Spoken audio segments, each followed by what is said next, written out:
비브리컬 스토리텔링 마태복음 공부를 시작하겠습니다. 함께 하시는 여러분, 말씀을 공부하면서 지식이 쌓아가고 그 지식이 믿음의 확신이 되기를 바랍니다. 잠깐 기도하고 공부하도록 하죠. 사랑과 은혜가 풍성하신 하나님 아버지, 오늘도 저희들이 성령께서 마태를 통해서 쓰신 마태복음을 함께 읽어가고자 합니다. 이 귀한 말씀 우리 마음속에 잘 새겨지게 하여 주시고, 말씀을 통하여 하나님이 우리를 얼마나 사랑하시는지, 또 하나님의 계획이 얼마나 위대하시고 하나님이 하시는 일이 얼마나 놀라운 일인지를 깨닫고 굳건한 믿음 세워가게 하여 주시옵소서. 우리 구주 예수 그리스도의 이름으로 기도하옵나이다. 아멘. 자, 오늘 마태복음 2장 말씀을 공부하도록 하겠습니다. 여러분이 가지고 있는 성경책, 그리고 준비하신 색연필, 또 볼펜을 가지고 함께 따라해 주시면 감사하겠고요. 먼저 마태복음 2장 1절 말씀부터 12절까지의 말씀을 예쁘게 네모를 쳐 주시기를 바라요. 마태복음 2장 1절부터 12절까지 이야기입니다. 이 이야기는 제목이 참 쉬워요. 동방박사입니다. 동방박사가 예수님께 경배하는 거죠. 예수께 경배. 자칫 잘못하면 동방박사가 주인공이 될 수가 있는데, 동방박사는 주인공을 만나서 경배하러 온 들러리지 동방박사가 주인공은 아니다라고 하는 것 우리가 알고 있죠.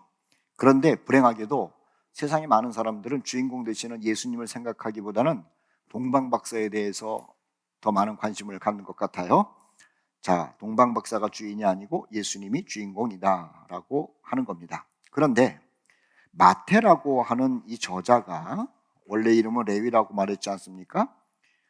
이분이 유대인인데, 유대인이 지금 유대인으로서 기독교인 된 사람에게 글을 쓰는 거예요. 기독교인 된 사람들에게.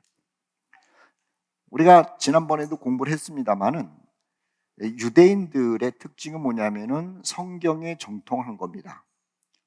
성경에 정통하죠. 그리고 이 유대인들의 자존심은 율법이에요. 그리고 이 유대인들이 가장 신뢰하고 또 존경하는 사람이 누구냐면은 다윗이죠.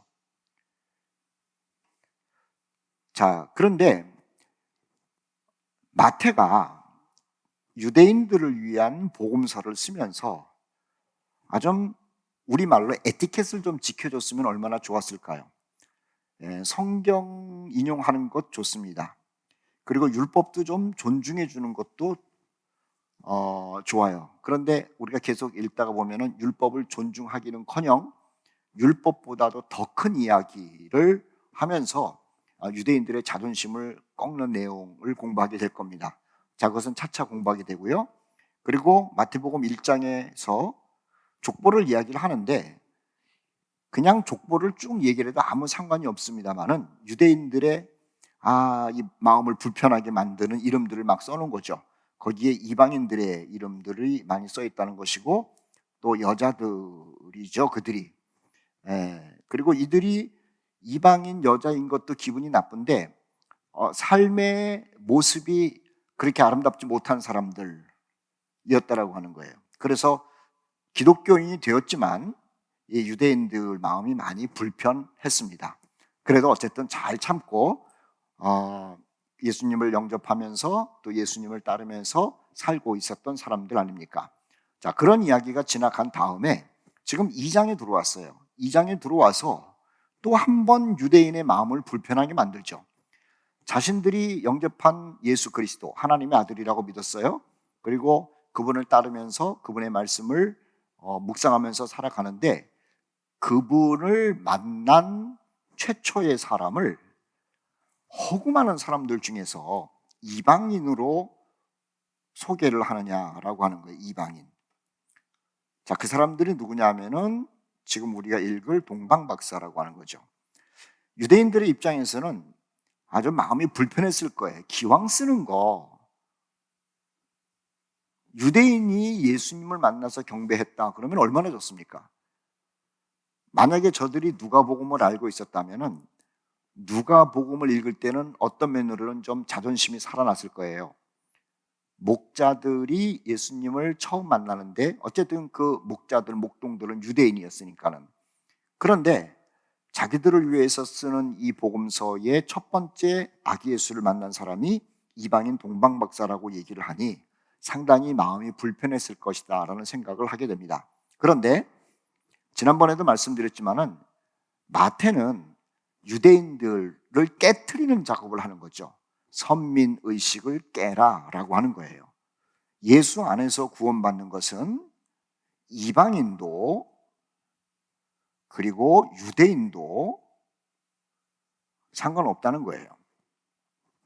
그래서 유대인의 그 자존심을 더 깨트리고 더 겸손해지도록 하기 위하여 구세주 예수 그리스도를 처음 만난 사람을 동방박사로 소개를 하고 있습니다. 자, 읽어 나가도록 하죠. 마태복음 2장 1절 말씀인데요. 헤롯 왕 때에, 자, 여기 헤롯이라는 이름 앞에 동그라미 놓으시고, 헤롯 왕은 대왕입니다. 대왕. 헤롯 대왕. 왜 헤롯 대왕이라고 이야기를 하냐면은 헤롯이라고 하는 이 왕이 유대를 다스리는, 유다 땅을 다스리는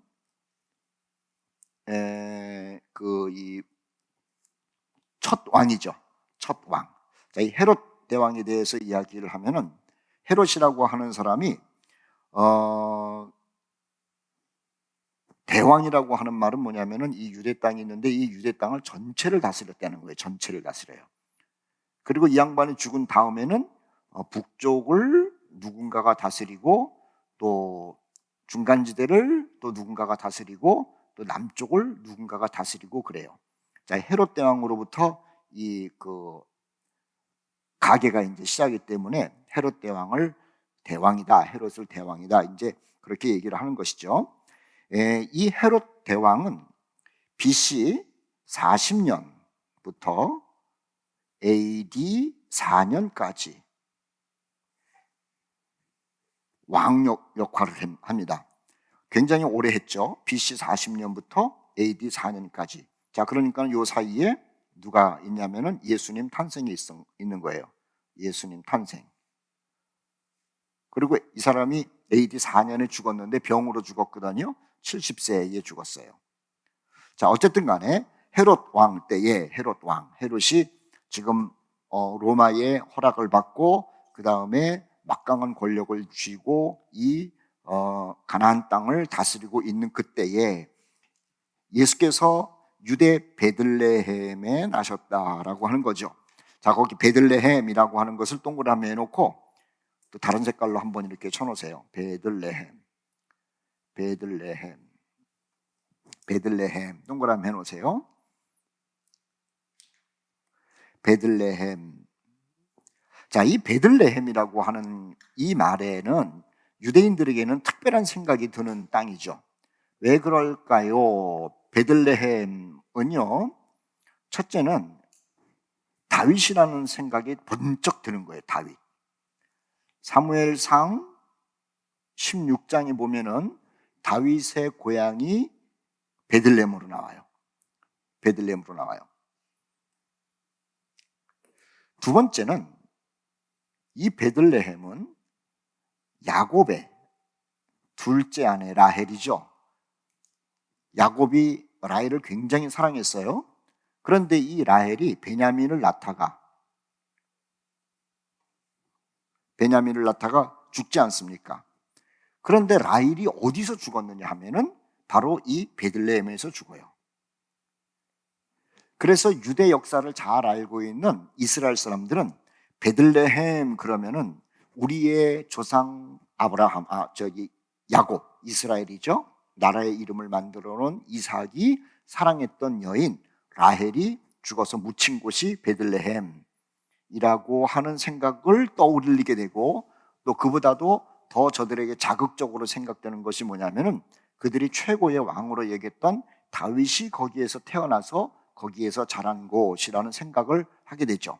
자, 이것을 근거로 해가지고 이들이 생각하는 게 뭐냐면은 미가서 5장 2절입니다.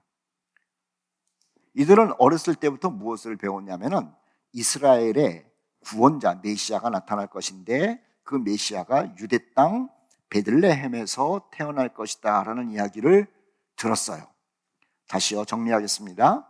이스라엘의 어머니라고 불리는, 이스라엘 나라의 어머니라고 불리는 야곱의 둘째 아내 라헬이 베들레헴에 무덤이 있고, 그리고 이스라엘 사람들이 최고의 왕으로 생각하는 다윗이 태어난 그곳, 그리고 그곳에서 메시아가 나온다라는 이야기를 알고 있었던 거죠. 자, 그러니까는 마태복음 2장 1절 말씀에 헤롯 왕 때에 예수께서 유대 베들레헴에서 나심에, 그러면은 유대인으로서 기독교인 된 사람들은 우리의 어머니 라헬이 묻힌 곳, 그리고 다윗이 그곳에서 태어난 곳, 그곳에서 메시아가 나온다 그랬는데 하면서 관심을 갖게 되는 거죠. 마태는 그것을 의도적으로 지금 기록하고 있는 겁니다. 계속 읽겠습니다. 베들레헴에서 나심에 동방으로부터 박사들이 예루살렘에 이르렀다. 박사들, 점술가들을 얘기를 해요. 점술가들, 매직션, 마술하는 사람이라는 표현을 써놓기도 했는데, 사실은 이 사람들은 공부를 많이 한 사람들로서 별을 보고 나라의 운세를 점치기도 하고 또 나라의 일을 해가는 사람들이었죠. 그래서 어쨌든 동방으로부터 박사들이 예루살렘에 이르렀답니다. 그리고 2절 말씀에 보면 유대인의 왕으로 나시니가 어디 계시냐, 우리가 동방에서 그의 별을 보고 그에게 경배하러 왔다라고 이야기를 하죠. 자, 이때의 이야기를 예루살렘에 와가지고 동방 박사들이 온 것 아니에요? 이 동방 박사들이 그 굉장한 부를 가지고 있고 권력을 가지고 있고 그리고 사람들이 많이 따라왔을 텐데 그 행렬이 얼마나 컸겠습니까? 그 행렬을 보고 헤롯 대왕이 무시할 수가 없었어요. 야, 이거 진짜 멀리에서 온 사신들이로구나 라고까지 생각을 했죠. 그리고 선물들도 많이 갖고 왔으니까는. 그런데 이 동방 박사들이 헤롯 대왕을 만나가지고 하는 이야기가 뜬금없는 얘기를 하는 겁니다. 유대인의 왕으로 나시니가 어디 계시냐. 그러니 헤롯이 얼마나 놀랬겠느냐라고 하는 것 우리가 짐작할 수가 있는 거예요. 굉장히 놀랬겠죠. 왜냐하면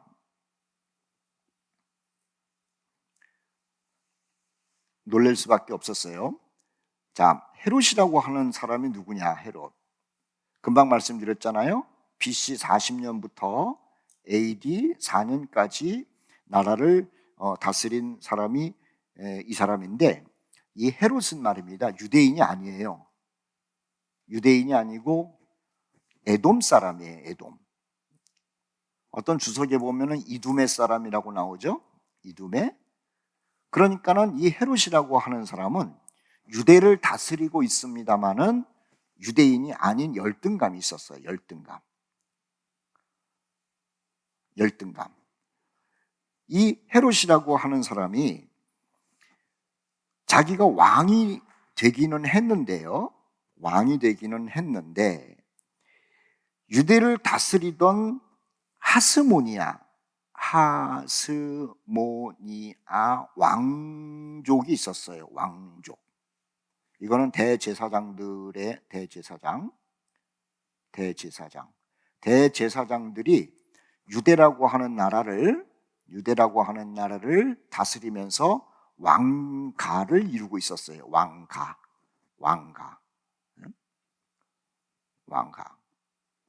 왕가를 이루고 있었는데 자기가 왕이 되고 나니까는요, 왕이 됐어요. 로마의 허락을 받아가지고 하스모니아 유대 왕족을 전부 죽여버린 거예요. 죽였어요. 이 사람 무서운 사람이죠. 헤롯 대왕이. 하스모니아 유대 대제사장 왕족을 다 죽여버린 사람이 헤롯 대왕이라니까요. 헤롯 대왕. 그러니까는 이 헤롯 대왕은 첫째는요, 유대인들이 봉기를 일으킬까봐, 유대 봉기. 왜냐하면 자기는 유대인이 아니잖아요. 그러니까는 유대인 아닌 네가 어떻게 우리 유대인을 통치하느냐라고 하면서 폭동을 일으켜가지고 쫓아낼까봐 굉장히 두려웠어요. 두렵다. 그래서 이거 중요합니다. 두려우니까는 환심을 사기 위해서 뭘 했냐면은 성전 건축을 한 거예요. 성전 건축. 그래서 유대인들이 저 헤롯 대왕 우리 하스모니아 왕족을 다 죽인 나쁜 놈, 그리고 우리 피가 섞이지 않은 에돔 놈이기는 하지만 성전 건축을 하는 것을 보고 나서 그래도 헤롯을 향하여 봉기하지 않고 잘 참아주고 그랬다는 것 아닙니까? 또 하나는 유대 봉기가 두렵기도 하지만은요, 자기의 왕권을 빼앗길까 봐 누군가가 구테타를 일으켜가지고 네가 우리 하스모니아 왕족을 다 죽였으니 암살할 가능성이 있잖아요. 암살. 그러니까는 이 왕권 때문에 굉장히 두려움이 많았던 거예요. 그런데 보세요. 그런데 이 두려움 가운데 있는 헤롯에게 동방박사가 찾아왔다는 것 아닙니까? 그리고 하는 이야기가 지금 2절 말씀이 그렇게 써 있는 거예요. 유대인의 왕으로 나시니가 어디 계시냐? 우리가 동방에서 그의 별을 보고 그에게 경배하러 왔노라, 이렇게 얘기를 하니 헤롯이 그나마 지금 유대인들에게 인정을 못 받고 저들의 환심을 살려고 그러고 자기가 암살당할까 봐 두려워하고 있는데 유대인의 왕으로 났다는 것 때문에 동방박사가 왔다고 얘기를 하니 얼마나 기가 막히고 무섭고 또 걱정이 됐겠느냐라고 하는 거예요. 자, 2절 말씀을 그래서 우리가 보는 겁니다. 유대인의 왕으로 나시니가 어디 계시냐? 우리가 동방에서 그의 별을 보고 그에게 경배하러 왔노라. 3절, 헤롯 왕과 온 예루살렘이 듣고 소동하지요. 자, 거기다가 줄거 넣으십시오. 소동합니다. 소동해요. 소동. 이 소동이라는 말은 난리가 났다는 겁니다. 난리가 나. 헤롯이 잠을 못 잘만 하겠죠. 그리고 유대인의 왕이라는 그 소리로 말미암아 대신들을 들들들들 볶았을 것은 분명하다라고 하는 거예요. 큰일 난 겁니다. 큰일 난 거예요. 잘못하면은 이 유대인의 왕이라고 하는 사람을 구심점으로 해가지고 자신을 밀어내는 사건이 벌어질 수도 있다라고 하는 추측을 한 거죠. 그래서 급히 4절 말씀에 왕이 모든 대제사장과 백성의 서기관들을 모아 그리스도가 어디서 나겠느냐 묻습니다. 왜냐하면 이 헤롯은 유대인은 아니지만은 유대인은 아니에요. 아니지만은 유대인들이 메시아를, 그리스도를 기다리고 있다는 것은 알았잖아요. 그리고 이것을 가르친 사람들이 있잖아요. 유대인들에게. 그들이 누구냐면은 대제사장이에요. 그리고 서기관들이죠. 이들을 불러가지고 너희들이 백성들에게 그리스도 메시아가 온다는 것을 가르친 사람들인데 나한테도 한번 얘기를 해라. 자, 다시 4절 말씀 끝에 보면은 그리스도가 어디서 나겠느냐 너희는 알고 있지 않느냐 그랬더구만. 5절 말씀에 아주 정확한 대답을 합니다. 이르되 유대 베들레헴 이오니. 이런 선지자로 이렇게 기록된 바, 선지자로 기록된 바, 선지자로 기록된 바. 왜 말하는 줄 아세요? 마태는 유대인들에게 썼기 때문에 유대인들이 잘 알고 있는 구약을 계속해서 인용을 해요. 자, 여기서도 그런 맥락에서 보세요. 선지자로 이렇게 기록된 바, 또 유대 땅 베들레헴아 너는 유대 고을 중에서 가장 작지 아니하도다. 내게서 한 다스리는 자가 나와서 내 백성 이스라엘이 목자가 되리라. 이 말이 미가서 말씀이죠. 미가서 말씀을 왕에게 알려주는 거예요. 미가서 5장 2절 말씀을. 왕이요, 미가 선지자의 말에 따르면 유대 땅 베들레헴에서 목자가 나온다는 기록이 있습니다. 자, 그래서 7절 말씀, 7절. 이에 헤롯이 가만히, 자, 동그라미 놓으세요. 가만히 박사들을 불러 별이 나타난 때를 자세히 묻고, 이 가만히라는 말이 영어에서는 secretly라고 나와요. 조용히 부른 거예요. 조용히 불렀어요. 자, 조용히 불러서 무슨 질문을 했을까? 신학자들이 하는 이야기를 여러분에게 소개를 할게요. 근데 뭐 어렵지 않습니다. 첫째는, 여보게들, 별이 언제 나타났나? 별이 나타난 때를 물어요. 두 번째, 당신들이 별을 보고 이곳에 오기로 마음을 먹었는데 준비 기간은 얼마였나? 세 번째, 언제 출발했나? 그리고 어디서 머물렀나?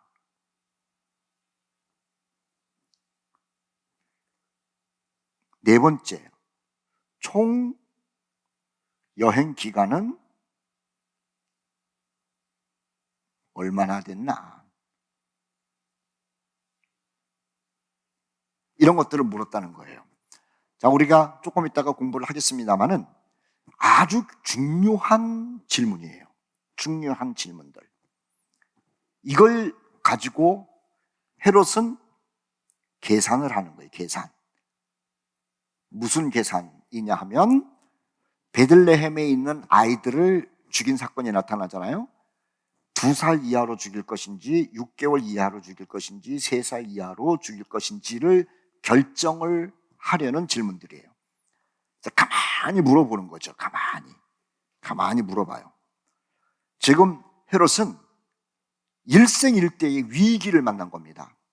유대 자체에서 유대인의 왕으로 난 사람이 있습니다라고 말하는 것이 아니라, 저 멀리 알지도 못하는 동방에 있는 박사들이 큰 행렬을 끌고 와가지고 유대인의 왕으로 난 사람을 찾고 있으니, 헤롯에게 있어서는 정말로 일생일대에 나이 들어가지고 위기를 맞이한 거죠. 그러니 이 일을 막아야 되는 겁니다.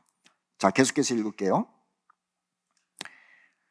8절 말씀 자세히 물어봤죠. 7절에 별이 나타난 때를 자세히 묻고 8절 베들레헴으로 가라고 그럽니다. 이보게들, 당신들이 별을 보고 왔는데 이 별을 보고 계속 갔어야지. 별이 움직이지 않나? 지금 우리 대제사장과 서기관들의 말하기를 유대인의 왕은 베들레헴에서 난다고 하니 그것으로 가보게나 라고 하면서 일단은 동방박사들을 안심을 시켜놓죠. 자, 보겠어요. 8절 베들레헴으로 보내면 이르되 가서 아기에 대하여 자세히 알아보고 찾거든 내게 고하여 나도 가서 그에게 경배하게 하라, 이렇게 얘기를 해요. 안심시키는 거예요. 왜냐하면 화를 낸다든지 또 유대인이 왕 그놈을 죽여야겠다라고 하면서 동방박사와 더불어서 앞에서 화를 내고 분을 내고 막 정신을 못 차리면은 동방박사가 그 유대인의 왕으로 난 아기를 보호할 가능성도 있으니까는 일단은 동방박사를 침착하게 만드는 거죠. 그리고 나도 가서 경배하겠다고 이야기를 합니다. 이 사람은 나이가 지금 한 65세, 66세, 67세 이 정도 됐기 때문에 노숙한 정치인이에요. 헤롯 대왕이. 그래서 지금 자신의 감정을 누르면서 동방박사를 얼레고 설레면서 그 꿍꿍이 속을 가지고 있는 것이죠. 9절 박사들이 왕의 말을 듣고 갈새 동방에서 보던 그 별이 문득 앞서 인도하여 가다가 악이 있는 곳 위에 머물러 섰는지라. 박사들은 편안하게 헤롯 왕 대단한 괜찮은 사람이로구나, 참 좋은 사람이네. 그리고 안내를 받아서 가는데 정말로 별을 보니까는 별이 가는 곳을 따라가 보니까는 왕이 말한 대로 베들레헴이더라고 하는 것 아니에요. 그래서 거기 가가지고 아기 있는 곳 위에 딱 머물러 선 걸 보고 아기를 만나요. 10절 그들이 별을 보고 매우 크게 기뻐하더라. 멈춰 섰으니까는. 자, 11절 말씀 동그라미 놓으세요. 11절 동그라미. 11절 동그라미.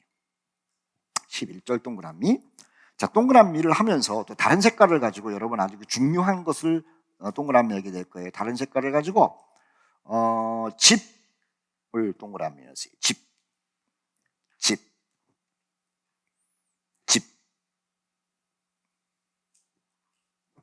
그 다음에 그 옆에다가 영어로 써놓으세요. 하우스. 하우스. 집에 들어가 아기와 그의 어머니 마리아가 함께 있는 것을 보고 엎드려 아기께 동그라미 놓으세요. 아기께. 아기. 동그라미 놓고 또 색칠을 해놔야 아주 중요한 거예요. 아기. 그 다음에 영어로 써놓으세요. child. 자, 왜 지금 영어로 써놓으라 그랬는지 제가 중요한 설명을 하려고 그래요. 지금 마태는 아기를 child라고 썼어요. 누가는 뭐라고 썼느냐? baby라고 썼어요. 자, 다시 11절에 집, 마태는 house라고 썼어요. 누가는 mango 이렇게 썼어요. child는 아기가 아니라 어린이.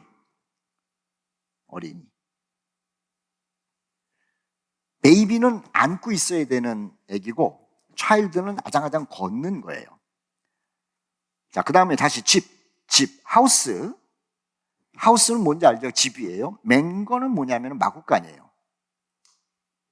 마구간. 누가하고 마태하고 이야기가 달라요. 자, 그 다음에 보죠.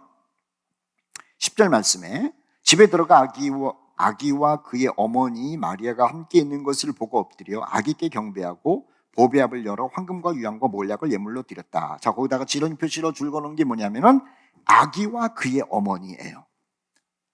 아기와 그의 어머니. 어머니와 아기가 아니고 아기와 그의 어머니예요. 뭔가 인사이트가 오죠? 마리아가 아니고 예수와 그의 어머니예요. 자, 13절 중간에 보세요.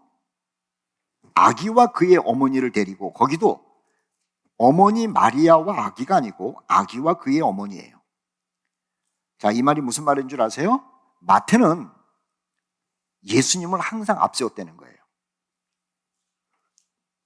의도적으로 일으키기란 거예요. 그리고 11절 말씀에 보면 다시 중간에 엎드려 아기께 경배해요. 어머니에게 경배한 내용이 없어요. 가톨릭에서 어머니에게 경배하죠. 어머니에게 기도하죠. 그런데 성경 어디에도 어머니에게 경배한 내용이 없어요. 그것은 사람이 만든 행위예요.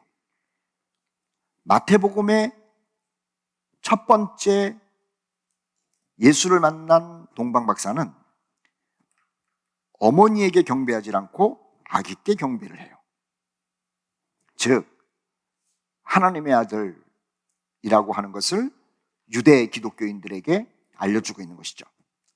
그리고 황금과 유향과 몰약을 예물로 드려요.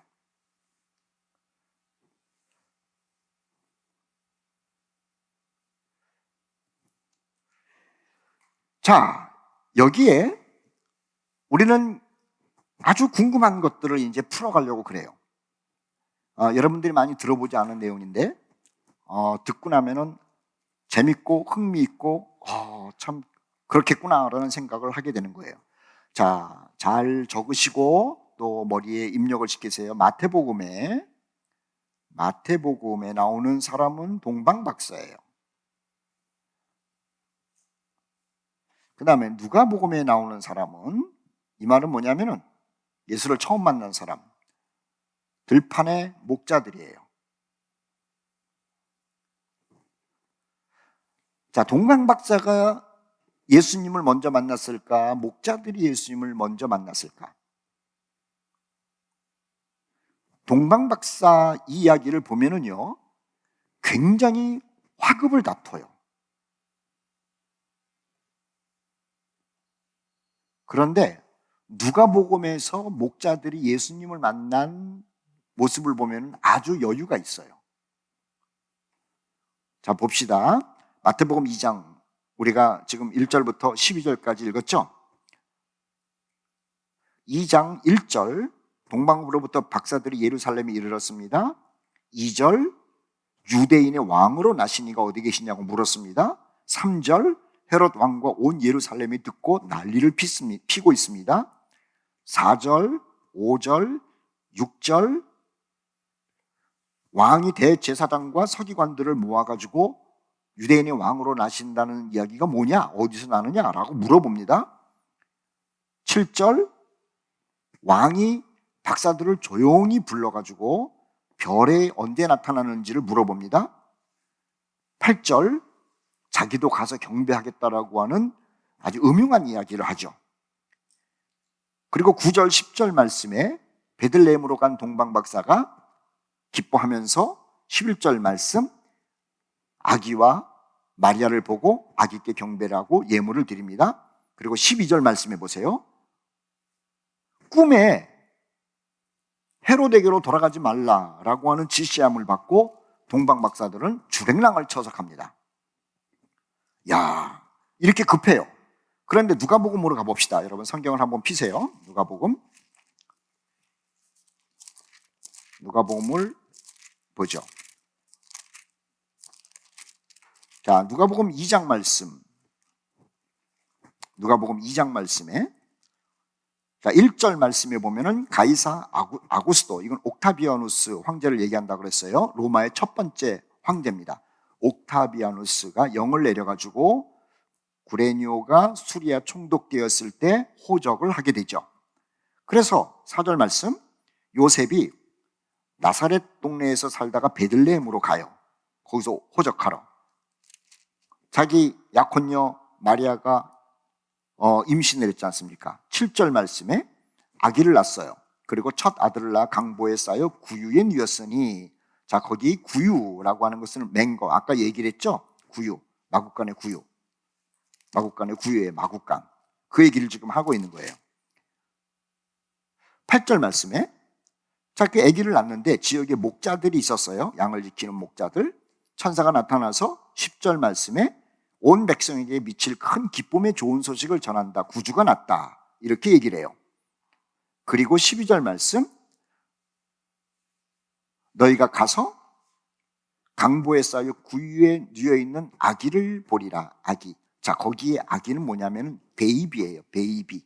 아까 얘기했죠? 베이비. 차일드가 아니고 베이비를 보리라. 그래서 갔어요. 그러고 나서 16절 말씀에 가서 마리아와 요셉과 구유에 누긴 베이비를 찾아서 보고 천사가 자기들에게 이 베이비에 대하여 말한 것을 전하니 듣는 자가 다 목자들이 그들에게 말한 것들을 놀랍게 여깁니다. 자, 그렇게 됐어요. 자, 그 다음에 21절 보세요. 21절. 자, 목자들이, 자, 예수님 아기 탄생, 그리고 목자 방문, 그 다음에 뭐냐면 할례를 받아요. 8일 만에 할례. 그 다음에는 뭐냐? 예루살렘에 올라가요. 예루살렘에 올라가네요. 그리고 거기 가가지고 정결 의식을 하고, 그 다음에 시므온을 만나고 안나 할머니를 만나요. 우리가 알고 있는 이야기죠? 자, 그 다음에 어디를 보냐면 39절 말씀을 보세요. 2장 39절. 주의 율법을 따라 이 모든 일을 마치고 갈릴리로 돌아가 본 동네 나사렛으로 가요. 나사렛으로. 그리고 아이는 거기에서 잘 자랐다는 거예요. 자, 그러면은 대체 아기 예수는 동방박사를 만나서 우리가 알고 있는 것처럼 애굽으로 도망을 간 것을 알고 있는데, 누가복음의 얘기를 보니까는 애굽으로 간 여유가 없네요. 탄생하자마자 목자가 방문하고 8일 만에 할례를 받고, 자, 예루살렘으로 가서 정결 의식을 하려면은 40일이 돼야 돼요. 뭐 2, 3일 만에 정결의식 한다 그것이 아니고 40일이 돼야지 정결의식을 받을 수 있어요. 그리고 예루살렘에 가서 시므온과 안나를 만나요. 그런데 생각해 보세요. 예루살렘이 어떤 곳이었죠? 헤롯 대왕이 시퍼렇게 칼을 가지고 있는 여기에 갔다니까요. 그리고 예루살렘에서 정결의식 다 끝난 다음에 나사렛으로 갔대요. 여긴 참 여유가 있고, 근데 동방박사 이야기, 마태 이야기는 화급을 다투면서 굉장히 바빠요. 자, 이 이야기를 풀도록 하겠습니다. 이 이야기를 풀도록 하겠어요. 잘 적으세요. 자, 첫 번째는 무슨 사건이냐? 첫 번째, 이 사건을 9가지로 여러분에게 소개를 할 거예요. 첫 번째, 태어나심. 아기 태어나심. 누가복음 2장 8절부터 20절까지예요. 아기가 태어났어요. 두 번째, 8일 만에 할례를 받으신. 누가복음 2장 21절 말씀에 써 있죠. 자, 요건 그대로 요건 맞는 거예요. 세 번째, 정결의식을 함. 정결의식 40일이 지났어요.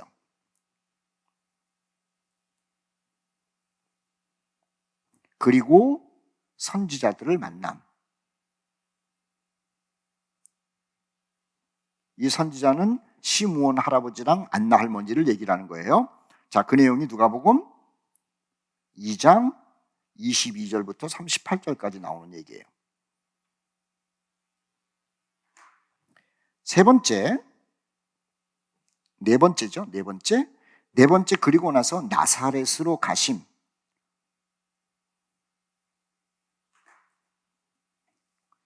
누가복음 2장 39절이에요. 다섯 번째, 순서입니다. 다섯 번째, 나사렛으로 갔던 마리아와 요셉이 베들레헴으로 다시 감. 그리고 여기에서 집을 얻음. 아까 공부할 때 집, 하우스. 아기는 child라는 말을 쓰라고 그랬죠. 자, 집을 얻어요. 집을 얻은 다음에 여섯 번째, 그렇게 지금 아이가 자라고 있는데 동방박사가 옴.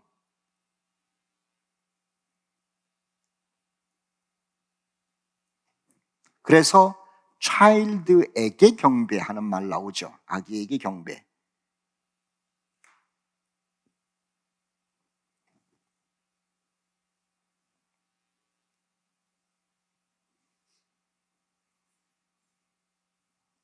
이것이 마태복음 2장 1절 말씀부터 12절까지 나오는 얘기예요. 그러고 나서 일곱 번째, 이거는 다음 시간에 할 거지만 미리 말씀드릴게요. 동방박사가 온 다음에 애굽으로 도망.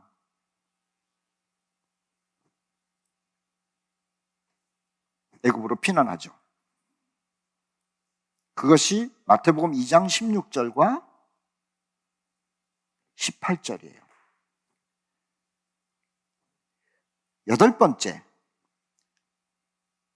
피난했는데 2살 아래 아기들 대학살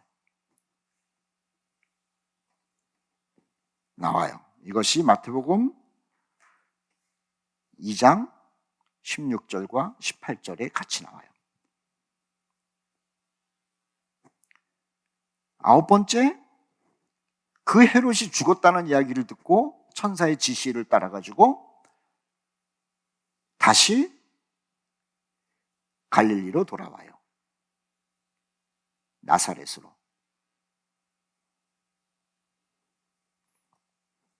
이것이 마태복음 2장 19절과 23절,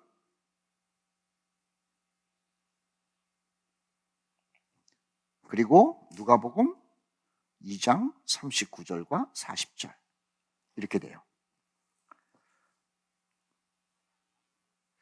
자, 오늘은 여기까지 공부를 하고 다음 주에는 동방박사 방문과 애굽으로의 피난과 2살 아래의 아이들을 대학살한 사건이 어떻게 이루어졌는지에 대해서 이 시간표를 가지고 한 번 더 설명을 하게 될 겁니다.